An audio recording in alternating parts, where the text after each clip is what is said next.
감기가 유행입니다. 독감이 유행이기도 하고요.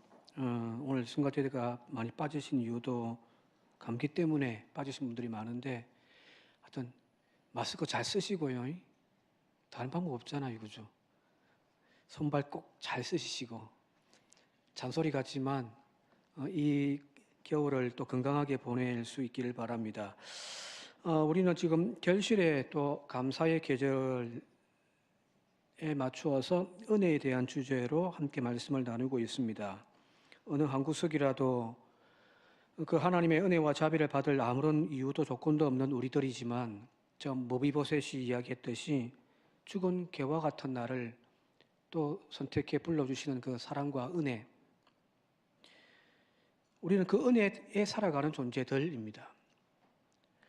사람들끼리 서로 잘났네, 네가 낫네, 내가 낫네 하고 살지만 우리 모두는 다 하나님 앞에 죄인들일 뿐이거든요.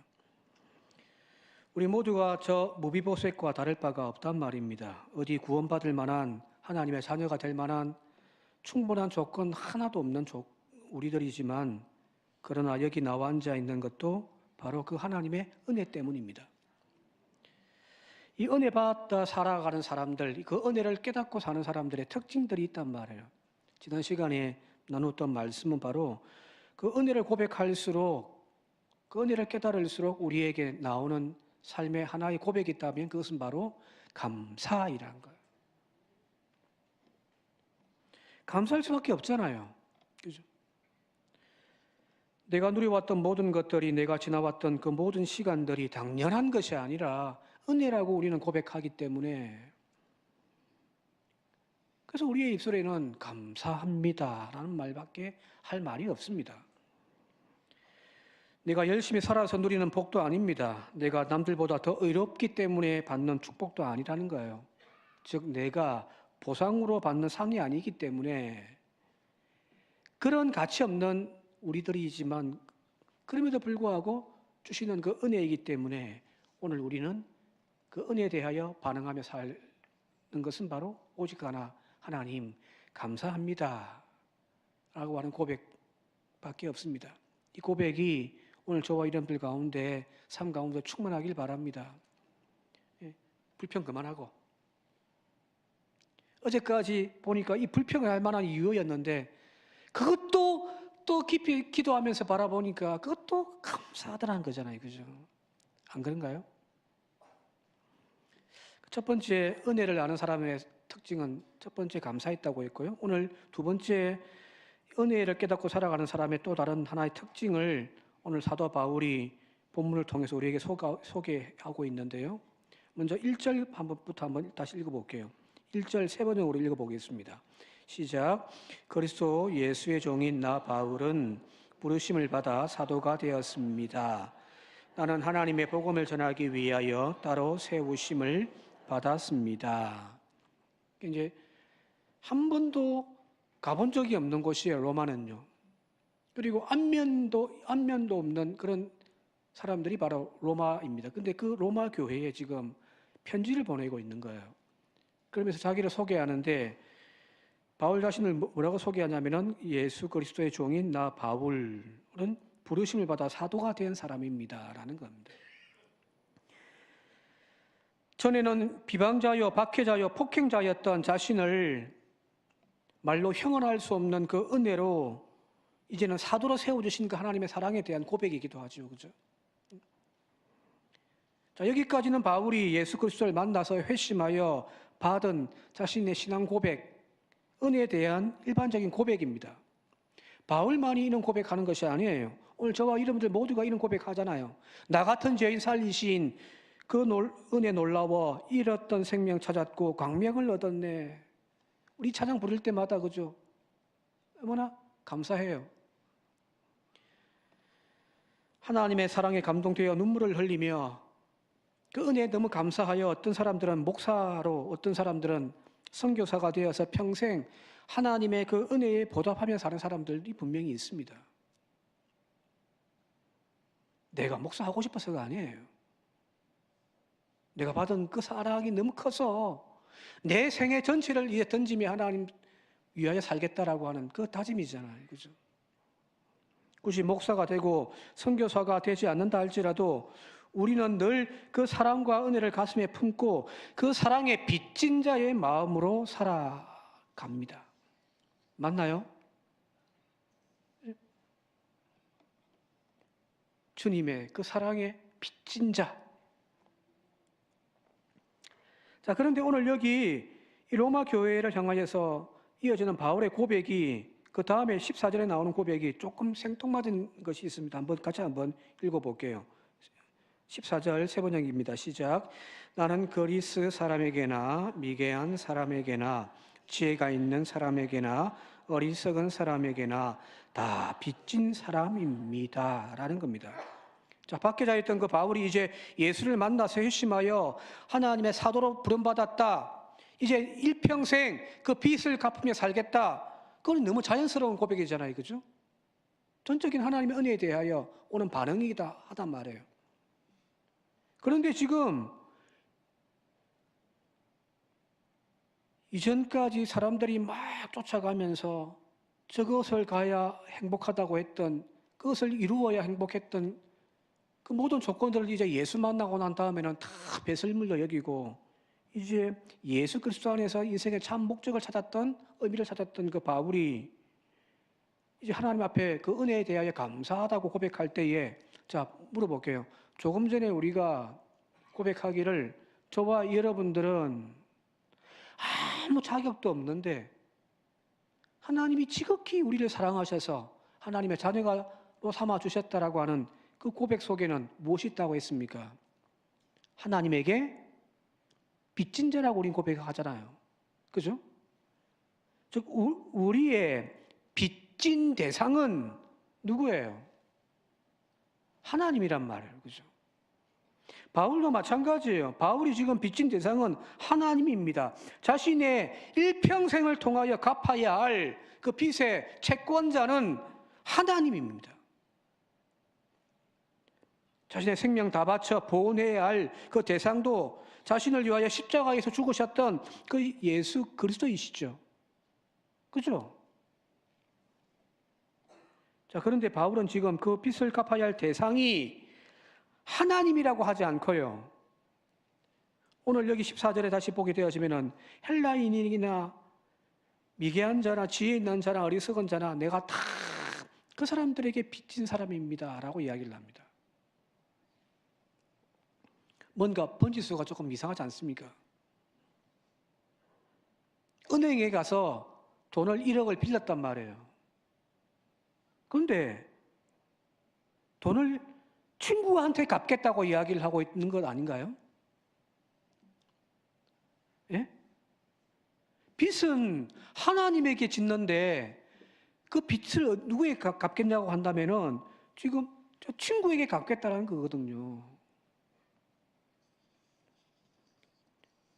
모순적인 말일 수도 있습니다. 자, 그렇다면 왜 바울은 이런 고백을 했을까? 왜 나는 한 번도 만나보지 못했던 저 헬라인들, 저 미개한 사람들, 그 모든 사람들에게 나는 빚을 졌다라고 이야기를 할까요? 그것은 바로 우리가 받아 누리고 있는 그 사랑과 은혜가 빛이 아니라 복음이기 때문입니다. 즉 아무런 자격도 없는 나 자신을 하나님의 자녀 삼아 주시고 그 죄의 권리에서 벗어날 수 없었던 우리를 친히 십자가에서 대신하여 죽으심을 통하여서 구속하신 그 사랑의 은혜를 우리는 받고 있는 거예요. 그런데 그 하나님의 절대적인 사랑과 그 은혜의 빛은 그것을 우리에게 주시는 그 공여자인 하나님에게, 자, 물어봅시다. 다 갚을 수 있습니까? 없습니까? 갚을 수 있어요? 없어요? 내가 받은 그 사랑, 내가 누리고 있는 하나님의 그 은총을 갚을 수 있습니까? 없어요. 찬송가 304장에 하늘을 두루마리 삼고 바다를 먹물 삼아도 한없는 하나님의 사랑 다 기록할 수 없단 말이에요. 하나님의 크신 사랑 다 어찌 있을까? 저 하늘 높이 쌓아도 채우지 못해요. 그 은혜와 사랑을 우리가 어찌 다 갚으며 채울 수 있단 말입니까? 그래서 우리는 그 하나님께 빚진 자로서 그것을 갚아야 되는 사람들이 아니에요.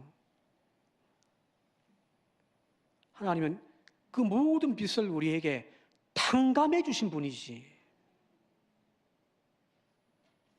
이걸 여러분 오늘 잘 좀 머릿속에 가슴속에 새겼으면 좋겠습니다.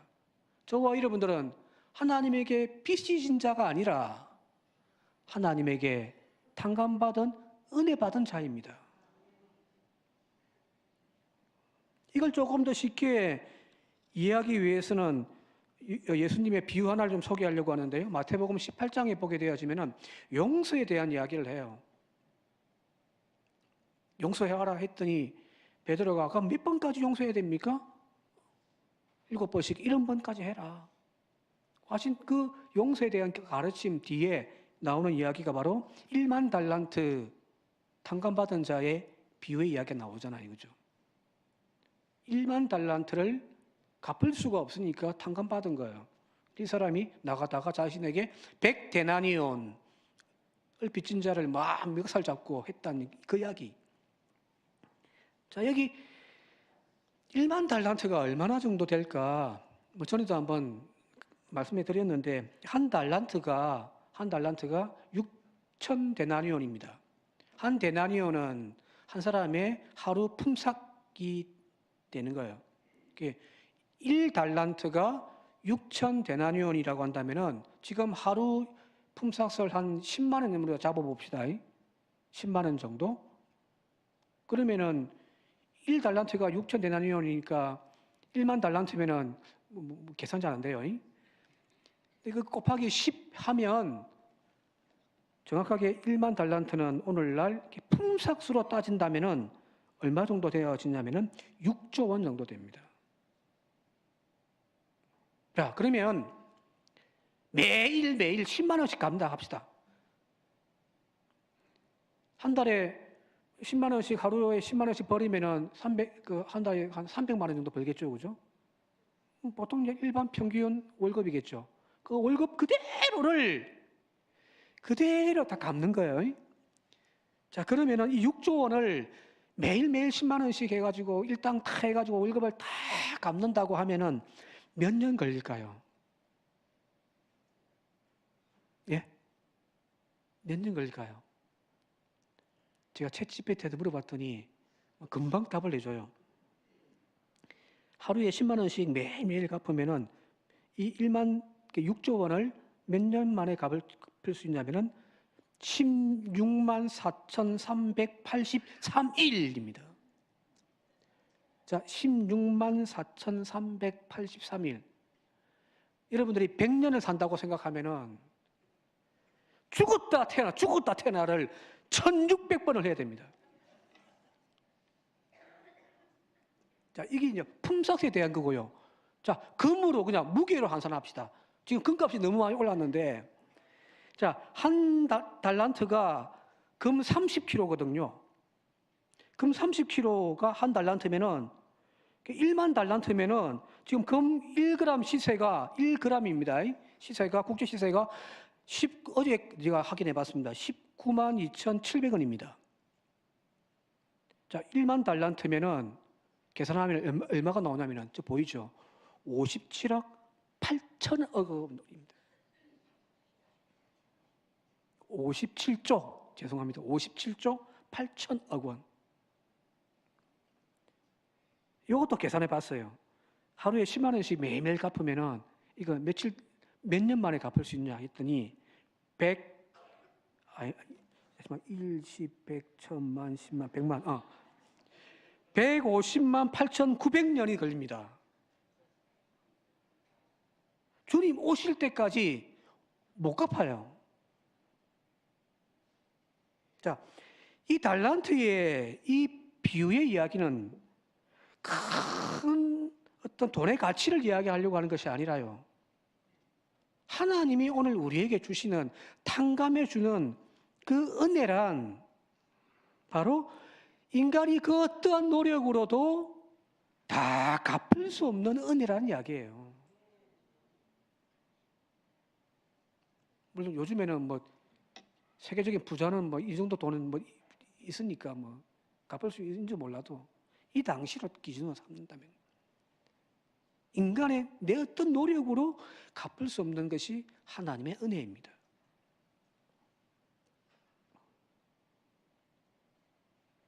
그래서 주님이 오늘 우리에게 이 빚을 그냥 떠넘긴 것이 아니라 십자가의 은혜란 그 빚에 대하여서 탕감해 주는 거예요. 너 다 갚은 거로 하자. 예. 그렇습니다. 지금 우리가 받아 누리고 있는 하나님의 사랑과 그 은혜는 사실 채무가 아니라 은혜예요. 우리가 이걸 좀 정확하게 생각했으면 좋겠습니다. 일반적으로 빚지면 어떻게 됩니까? 늘 마음이 무겁죠, 그죠? 매달 갚아야 되는데 그 날짜만 다가오면은 막 걱정스럽잖아요. 그 빚이 우리를 속박해 버린단 말이에요. 자유를, 그죠? 그죠? 아무리 가까운 가족이라도 친구라도 이 빚 때문에 그 관계가 무너지기도 하잖아요, 그죠? 그래서 가까울수록 여러분들 빚지면 안 되는 거예요. 제발 목사님 저에게 와서 돈 좀 빌려달라고 하시는 분 없기 바랍니다. 물론 없지만 빚을 빌리러 갈 때도 마음이 무겁잖아요. 왜요? 이 빚이란 사실은 속박되는 거거든요. 그죠? 그런데 이 복음이 말하는 이 빚진 자라고 하는 것은 전혀 다른 거란 말이에요. 그죠? 바울이 이야기하는 주님께 빚진 자의 그 마음이란 의무감, 내가 다 갚아야 된다라고 하는 그 강제성, 그 채무가 아니라 바로 하나님이 나에게 이런 엄청난 은혜를 값없이 그냥 주셨다라고 하는 기쁨과 감사입니다. 즉 하나님께서 우리에게 부담으로 지어주신 것이 아니라 너무 그 큰 은혜에 대하여서 도무지 내가 감당할 수 없어서 내가 감사하여 내 온 마음 생명 다하여 하나님 위하여 살겠다라고 하는 결단이 그게 믿음인 거거든요. 더 이상 빚진 자의 마음으로 살지 마시고요. 그 은혜에 감사하며 살아가는 저와 여러분들이 되시길 바랍니다. 그렇습니다. 우리가 하나님의 자녀가 된 것을 고백하며 사는 그 삶은 이 믿음의 삶에 바로 채무와 의무감만 남아가지고 어쩔 수 없이 하는 그런 믿음 생활이 되어서는 안 되는 거예요. 고마워서 감사해서 다 갚을 수가 없어서 주님 작지만 나의 정성 주님 위하여 쓰겠습니다 라고 하는 그 마음이 그게 믿음 생활입니다. 따라서 교회에 나와서 하나님 앞에 올려드리는 이 예배와 우리의 헌신들 의무감이나 채무감으로 하지 맙시다. 예? 우리는 지금 빚진 자로서 여기 나와 앉아 있는 빚을 갚기 위하여 여기 나와 앉아 있는 것이 아니잖아요. 예. 이 시간에 하나님 앞에 나오지 않고 세상 가운데 나가면은 죄책감에 들어가지고 그냥 인수도장 찍듯이 눈도장 찍기 위하여 여기 나와 앉아 있는 것이 되어서는 안 되는 거예요. 주일 성수가 여러분들 의무감이 되었으면 안 됩니다. 우리가 뭐 빚쟁이들입니까? 여기 나와 앉아 있게? 하루 그냥 여기 나와서 온전히 이 예배 드리는 시간으로 그냥 우리 일당 땡 합시다. 그러려고 나와 앉아 있어요? 아니잖아요. 빚 갚기 위해 나와 앉아 있는 것이 아니라 은혜 때문에 나온 거잖아요. 그죠?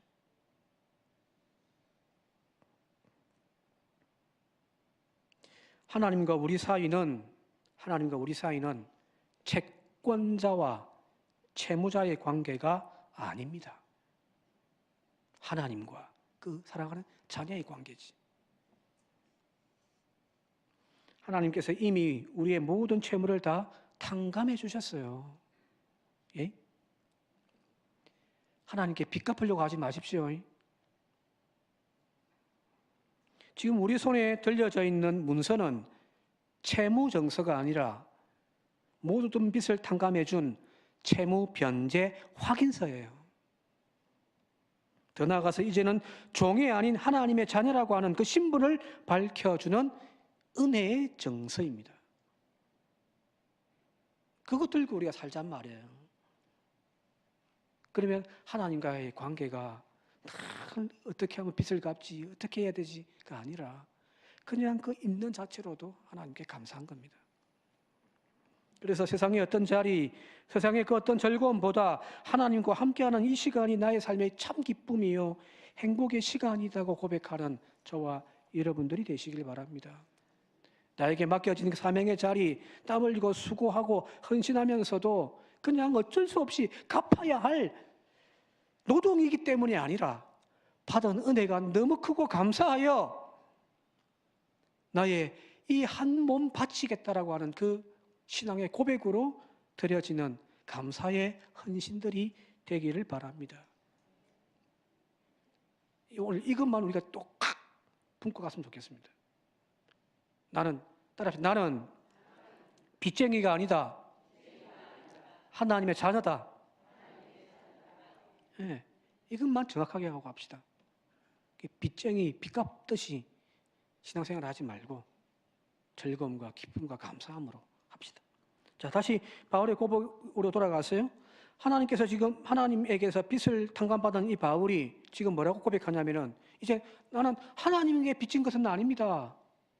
내가 빚진 것은 저 헬라인이나 이방인 그 모두가 나는 빚진 사람입니다라고 이야기를 하고 있단 말이에요. 이걸 어떻게 받아들여야 될까요? 채무는 면제받았는데 왜 다시 빚쟁이가 된다고 고백하죠? 바울의 이 신앙 고백을 칼빈이 뭐라고 추석을 해놨냐면은 이렇게 이야기를 해요. 그리스도의 은혜는 사도에게 갚을 수 없는 빚을 지우며 그 빚은 모든 사람에게 복음을 전해야 하는 책임을 낳았다. 하나님과의 관계에서 빚은 없어요. 그런데 그 은혜에 감사하여서 돌아보니 저 사람들에게 빚진 마음이 생기더라는 거예요. 무슨 말이냐면 슈바이처에 이런 일화가 있습니다. 원래 슈바이처는 음악가이기도 하고 철학가이기도 하고 신학자이기도 합니다. 슈바이처의 이 두꺼운 신학책도 있습니다. 종말론에 관한 책이. 그랬던 그가 모든 자신의 경력들을 다 내려놓고 30대에 아프리카로 떠나서 의사로서 그곳에서 고속통당하는 사람들을 치유하고 돌보는 사역을 호리 죽을 때까지 했잖아요. 그죠? 그때 사람들이 물어요. 당신 같은 천재가 왜 이런 미개한 지역에서 고생하고 있습니까? 그때 슈바이처가 대답했던 말 같이 한번 읽어볼까요? 시작. 나는 은혜의 빚진 자입니다. 은혜는 나를 가만히 두지 않습니다. 은혜에 대한 빚진 건 하나님에게 빚진 것이 아니에요. 은혜에 대해 빚진 거예요. 그 빚진 마음이 있다 보니까 갚긴 갚아야 되겠는데 어디다 갚을까? 하나님께 갚으려고 했더니 하나님은 너 다 탕감했어 하고 하니까 갚을 데가 없어요. 그래서 그 은혜를 가슴에 품고 있는 사람은 이 은혜에 대한 빚진 마음이 있기 때문에 어디로 가냐면은 사람들에게 가서 그 은혜를 갚는 거예요. 우리는 끊임없이 하늘을 향하여 우리의 사랑과 우리의 헌신과 우리의 감사를 올려드리잖아요. 그죠? 하나님, 우리의 찬양을 받으십시오. 하나님, 우리의 헌신을 받으십시오. 하나님, 우리의 헌금을 받으십시오 하고 하늘을 향하여 올려드리는데 언제나 그것은 땅으로 다시 떨어지더란 말이에요. 하나님이 저 올려드리는 헌금을 다 갖고 가십니까? 하나님께 올려드리는데 하나님은 그거 하나도 안 챙기시더라고요. 다 땅에 떨어집니다. 왜일까요? 중력의 법칙?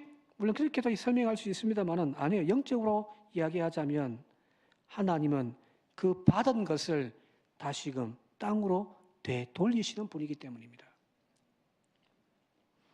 여전히 그 사랑과 은혜를 갈망하고 목말라 하는 그 인생들이 여전히 이 땅 가운데 많이 남아있기 때문입니다.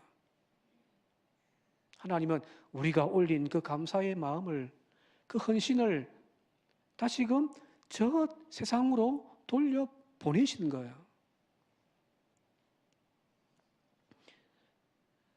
사도 바울이 헬라인이나 야만인이나 모두에게 내가 빚진 자라고 하는 이 고백의 핵심은 바로 하나님의 마음을 바울이 누구보다도 더 잘 간파하고 알았기 때문이거든요. 하나님께서 우리에게 은혜를 주시고 기대하시는 것은 단 하나입니다. 그 은혜를 너만 가지고 있지 말라는 겁니다. 우리가 받은 은혜는 소유가 아니라 위탁입니다. 축복의 저장소가 아니라 흘러보내야 할 통로이어야 한다는 겁니다. 그래서 교회 안에서만 간직하는 은혜는 결국 정체되어져 썩어버리는 거예요. 한국 교회가 이렇게 썩어져 가는 이유, 교회 안에만 그 은혜가 머물러 있기 때문입니다. 조금 이상하게 들릴 수 있습니다만 하나님에게만 잘했기 때문입니다. 하나님은 그 은혜를 흘러보내라고 하시는데 우리는 여기 안에서만 계속 오르락 내리락 해버린 거잖아요.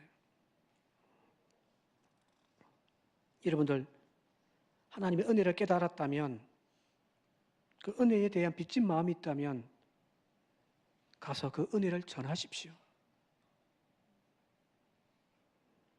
가정에서, 직장에서, 지역사회에서 하나님의 그 사랑과 은혜를 흘려버리는 그 사랑을 통하여 하나님의 향기가 오늘 이 땅 가운데 충만하길 바랍니다.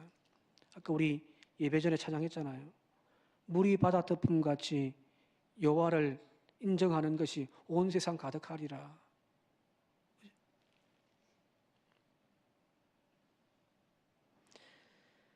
교회 안에서 우리끼리 앉아가지고 예수 믿으세요, 예수 믿으세요.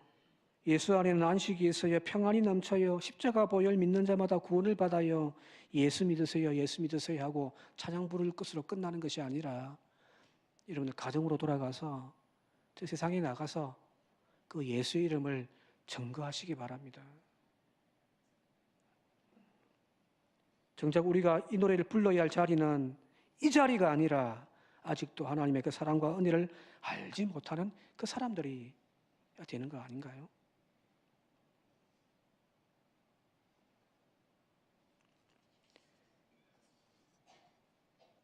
복음 증거 열심히 하십시다.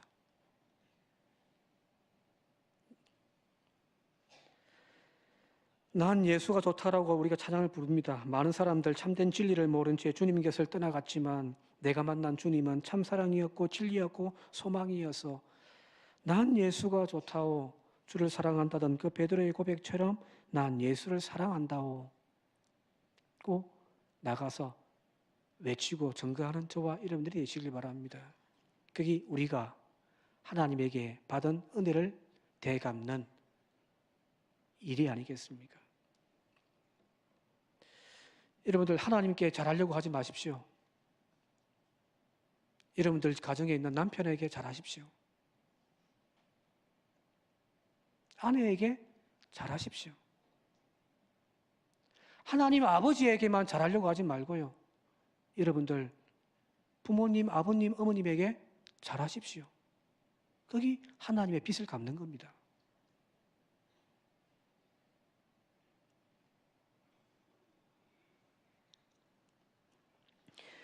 마지막 오늘 고린도전서 9장 16절 말씀 함께 읽고 말씀 좀 정리하도록 마치도록 할게요. 고린도전서 9장 16절입니다. 세 번역으로 읽겠습니다. 시작. 내가 복음을 전할지라도 그것이 나에게 자랑거리가 될 수 없습니다. 나는 어쩔 수 없이 그것을 해야만 합니다. 내가 복음을 전하지 않으면 나에게 화가 미칠 것입니다. 바울이 지금 이 복음을 전하지 않으면 내게 화가 미칠 것이다라고 하는 것은 두려움이 아니에요. 은혜의 부채를 알고 있기 때문에 나오는 신앙 고백이에요. 은혜는 우리를 억지로 끌고 가지 않습니다. 억지에 헌신할 필요도 없고요. 억지로 전도할 필요도 없습니다. 그냥 내 안에 받은 그 은혜를 깨닫기만 하십시오. 그러면 섬길 수밖에 없습니다. 그 은혜가 너무너무 감사하여 내 가슴이 막 차고 넘치면요, 나가서 전도하지 말라고 해도 예수 믿으라, 예수 만나라고 우리가 외치게 되어줄 줄 믿습니다. 이 은혜를 회복하는 저와 여러분들이 되시기를 바랍니다. 이제 말씀 정리하며 마치겠습니다. 교회 나와서 예배드리며 헌신하는 우리의 마음속에 하나님에 대한 이 빚진 마음을 이제 벗어버리십시다. 하나님과 우리는 채권자와 채무자가 아니기 때문입니다. 이제 더 이상 신앙생활을 의무감이나 빚진 마음으로 하지 말고 은혜의 감격과 감사로 우리의 삶을 하나님께 드리십시다. 또 내가 받은 그 사랑이 있다면 어딘가는 갚아야 할 거 아니에요. 그죠? 보이지 않는 하나님께 갚으려고 하지 마시고 보이는 우리의 이웃들에게, 형제들에게 나누며 베풀며 또한 전하며 살아가는 저와 여러분들이 되기를 주님의 이름으로 축원드립니다. 함께 기도드리겠습니다. 아버지 하나님, 다 이루 말할 수 없는, 갚을 수 없는 그 사랑을 우리에게 주셨는데 그 빚진 마음이 우리 안에 너무 넘쳐서 갚긴 갚아야겠는데 어디다 갚지요? 바울의 고백처럼 하나님에게 다 갚을 수 없으니 하나님이 또 구원하시고자 하시고 또 사랑하고 품고 계신 우리의 이웃들을 바라볼 수 있는 믿음의 눈들이 우리들 가운데 열려지게 하옵소서. 가장 가까이 있는 내 남편, 내 아내, 내 자식들, 내 부모님, 예수님 사랑한다 고백하고 하나님 사랑한다 고백하는 그 사랑의 고백만큼 사랑하게 하여 주옵소서. 숨기게 하여 주옵소서. 또한 아직까지 예수를 알지 못하고 저 죽음의 권세에 짓눌려 있는 우리의 이웃들에게 그 복음을 전가하는 그 마음 우리 안에 충만하게 하옵소서. 예수님 이름으로 간절히 기도드리옵나이다. 아멘.